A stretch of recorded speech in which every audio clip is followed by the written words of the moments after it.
Do do do do do do do do do do do do do do. What up, brothers? It's the Clipper King returning for a really brief preview video.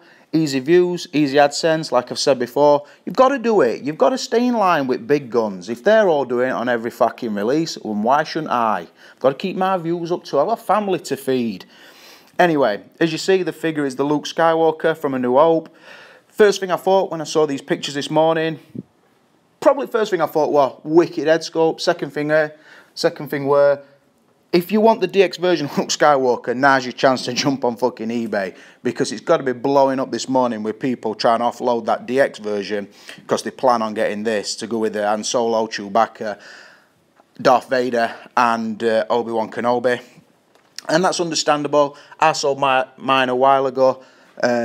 Every figure has a value, and when the figure reaches it, it's only coming down. That's the way I see it with Hot Toys. They're not custom figures, remember. So yeah, I would say it's an improvement, head sculpt wise. I think the hair looks really accurate to the film. And although it don't bring as much as the DX version, I would say I slightly prefer it, because I never liked the costume on the DX version. But we'll just finish off by saying, Darth Vader's voice, if he were a Yorkshireman, Luke, I'm the father.